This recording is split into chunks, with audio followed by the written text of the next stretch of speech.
You telling me my wife's card isn't good enough? The guy was practically screaming, his face a mottled shade of red that clashed terribly with his expensive-looking polo shirt. He shoved a platinum-aged monstrosity at poor Julie, the cashier, who looked like she was 2 seconds from bursting into tears or throwing a croissant at him. This was my cold open to a perfectly ridiculous summer day in 2018. It was hot as hell in a French airport, and I was doing my best to embody the station agent chic my company demanded. That meant a suit, a smile, and an attitude that screamed, "I'm in charge, even if I'm just pointing you to gate B12. Part of the job was projecting authority, sure, but I wasn't getting paid for this particular kind of drama. Julie, bless her heart, was trying to explain the store's credit card policy for the 10th time, her voice tight with suppressed frustration. The man, a monument to entitled tourism, wasn't having any of it. He was performing, really, for the growing queue of bewildered passengers, his voice escalating with every one of Julie's increasingly desperate attempts to be reasonable. My eyes, however, snagged on something small, almost hidden by the register. A laminated A4 sheet. It looked important. It looked official. I sighed internally. Not my circus, not my monkeys. But then he started physically leaning over the counter, invading Julie's space, and that was it. My projecting authority switch flipped on. I started walking towards them, slowly, deliberately. He caught my eye as I approached, that smug, entitled smirk spreading across his face. Finally, someone with authority, he sneered, probably thinking I was just another minimum wage peon he could intimidate. Are you the manager? I stopped a few feet away, looked him dead in the eye, and matched his smirk with one of my own. District manager, actually, I said. Calm as you like, pitching my voice just loud enough to cut through his bluster. Then, without breaking eye contact, I simply pointed. Not at him, not at Julie, but at the laminated A4 sheet. It clearly stated, in bold, unambiguous French, and English, for the likes of him, the exact store policy regarding third-party credit cards. His face went from red to a sort of pasty white. The smirk evaporated. He mumbled something that might have been an apology, snatched his card, and practically scurried out of the store, deflating faster than a cheap balloon. Julie let out a long, shaky breath. "Oh my God, thank you," she whispered, her eyes wide with relief. I just gave her a small professional nod, a silent acknowledgement of my temporary heroics. Later that afternoon, feeling pretty good about my brief stint as an unofficial corporate savior, I found myself trying to return a souvenir I'd impulse bought earlier. Another shop worker, a young guy I hadn't seen before, recognized me from my earlier performance. He waved me over, a hopeful look on his face. "Excuse me, monsieur," he said, clearly assuming I was some kind of supervisor. "Could you just confirm the return policy for this? My colleague isn't quite sure, and it's a bit complicated." I just chuckled, pulling out my official airport ID, the one that clearly stated airport operations and had my job title as station agent, definitely not gift shop supervisor or district manager of anything retail.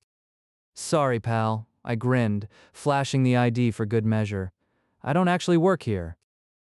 The look on his face was absolutely priceless, a perfect blend of confusion, dawning realization, and outright amusement. The whole team, including a very amused Julie, broke out laughing. My refund went through without a hitch. Honestly, it was a good day. Sometimes all it takes is a suit, a confident lie, and a well-placed piece of paper to run the whole show.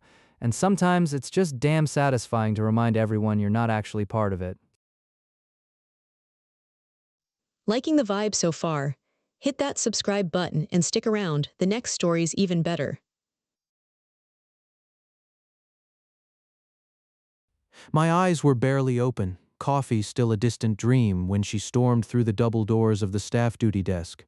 Not walked, not strode, but stormed. The kind of entrance that immediately tells you your day just went from mundane to mildly infuriating. "I need to speak with the commander and colonel, immediately," she declared, her voice sharp enough to cut glass. She was dressed like she was attending a gala, not showing up unannounced to a military installation's administrative hub. Hair perfect, makeup flawless, a designer bag clutched in her hand like a weapon. Oh boy, here we go.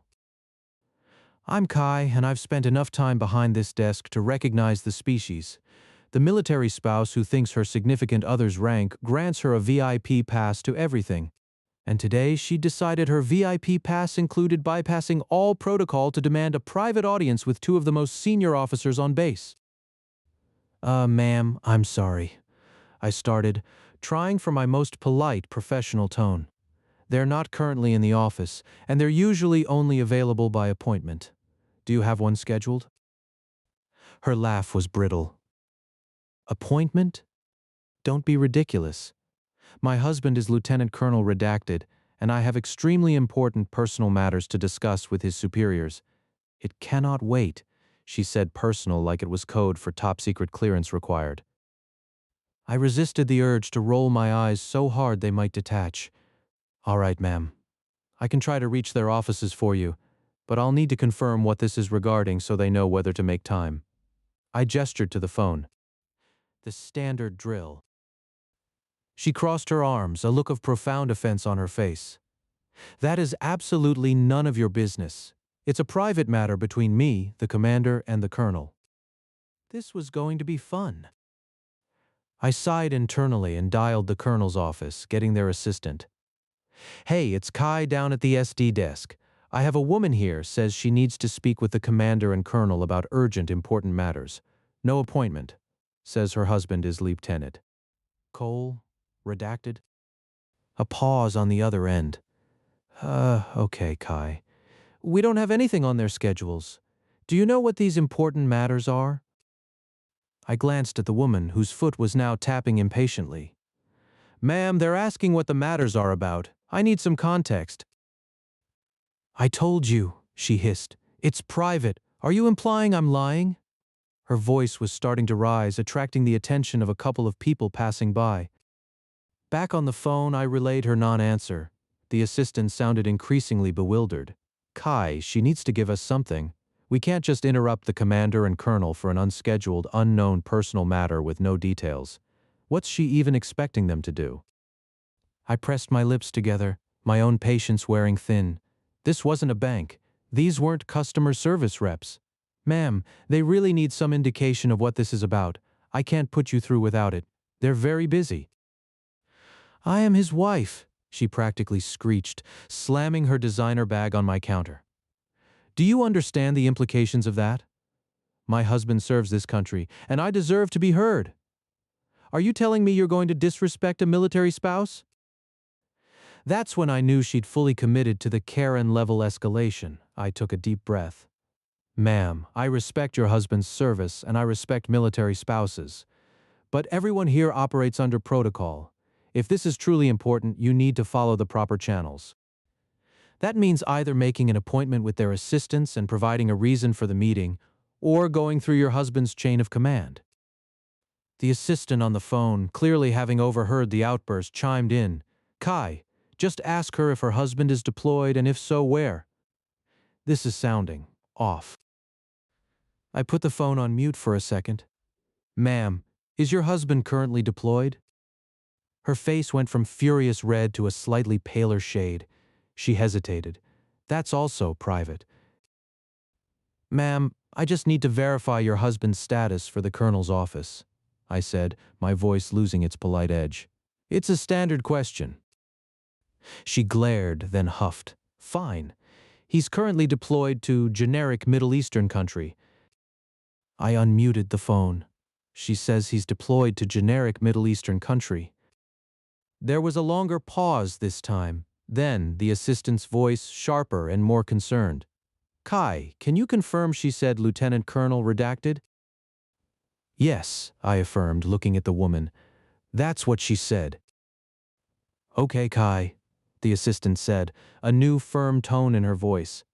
"Lieutenant Colonel Redacted is not deployed to generic Middle Eastern country.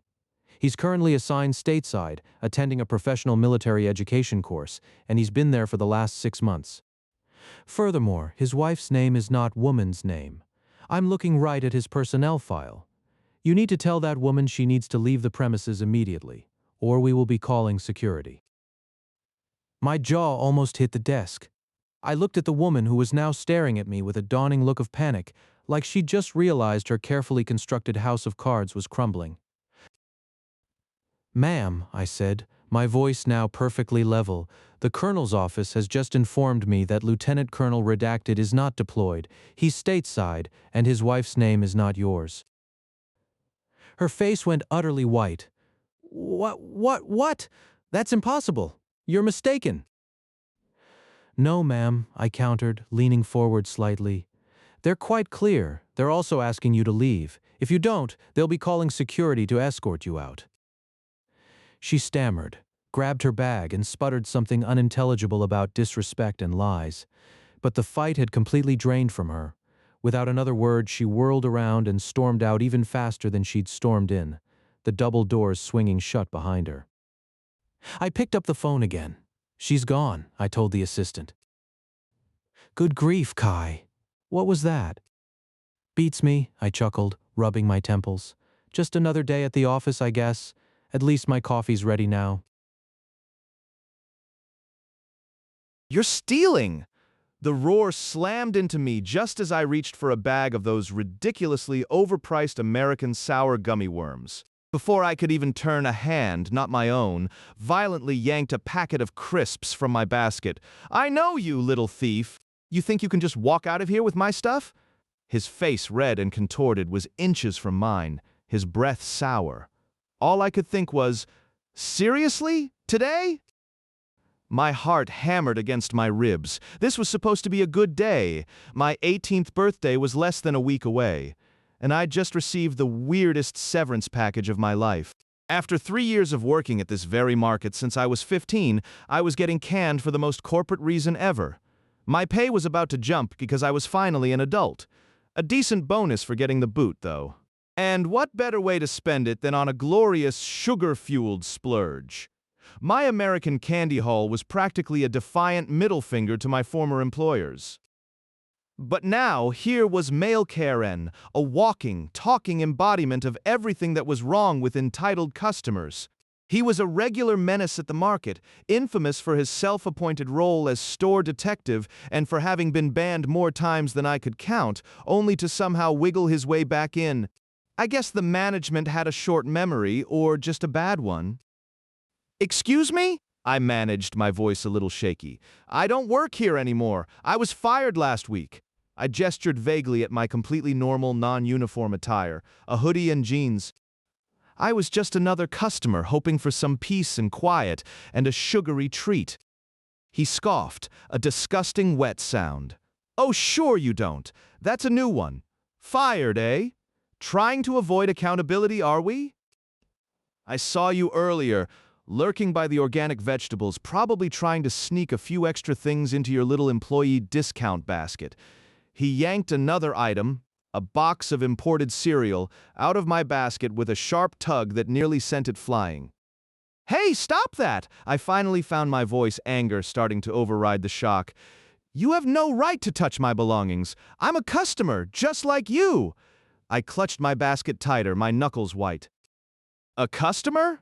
He bellowed, drawing the attention of a few other shoppers who quickly decided their own carts needed urgent inspection. You're a disgrace, always have been. You think just because you got yourself fired, you're exempt from the rules? I'm calling security. He fumbled for his phone, his eyes still burning into mine with an insane intensity. Go right ahead, I said, trying to sound braver than I felt. My hands were balled into fists, my jaw tight. This was getting ridiculous. But he didn't call anyone. Instead, his gaze darted around, assessing the lack of immediate staff intervention, and a new, more dangerous glint entered his eyes. You know what? I don't need security for you. And that's when it truly escalated. His hand shot out, slapping my arm hard enough to sting. Give me back what you stole, you little brat, he snarled, his voice a low growl. He tried to rip the entire basket from my grip. I clung on, stunned, a high-pitched ow escaping my lips. He shoved me, sending me stumbling back into a towering display of bottled water. Bottles clattered to the floor, rolling away like bowling pins. Before I could regain my footing, he was on me, his face a mask of pure rage. He wound up and punched me squarely in the shoulder. It wasn't a knockout blow, but it hurt like hell, a sickening crunch of bone against muscle. Tears welled in my eyes, more from the shock and betrayal than the physical pain. What the actual hell was happening? My only thought was that some random bystander had to have seen this. Just as he was raising his fist for another swing, a booming voice cut through the chaos. "Hey, police, put your hands where I can see them." Two uniformed officers were striding purposefully down the aisle, their faces grim. Male Karen froze, his arms still suspended in the air, his eyes wide with a sudden, dawning terror. He blinked, clearly confused by their sudden appearance, as if he'd just woken up from a violent dream. They didn't give him a chance to react, swiftly cuffing his hands behind his back. "We got a call about an assault in progress," one of the officers stated, eyeing me with concern. "Ma'am, are you all right? We understand this man assaulted you." Relief, so powerful it almost buckled my knees, washed over me. He thought I was stealing," I stammered, pointing a shaky finger at male Karen, who was now sputtering incoherent protests. "I used to work here, but I don't anymore. I just bought this stuff." The officers exchanged glances. "We've had dealings with this gentleman before," the other officer said, a note of weary familiarity in his voice. "And yes, the security camera footage clearly shows you were just shopping, then he assaulted you." My former boss, looking pale and apologetic, suddenly appeared beside them, having clearly been summoned by the commotion. "Kai, I am so sorry," he mumbled, practically wringing his hands. "We saw everything on the cameras. We're going to make sure he's banned for good this time." "For real?" I didn't really care about the apology at that moment. All I wanted was to get out of there. My shoulder throbbed, my head ached, and my stomach churned with a mix of adrenaline and lingering fear.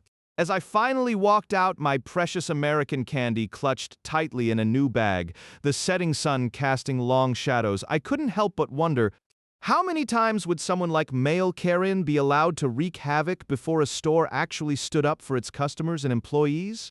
It was a bittersweet victory, walking away with my candy and without male Karen, but it left a sour taste in my mouth, one even sour gummy worms couldn't fix. This next story is just as wild. Give it a watch.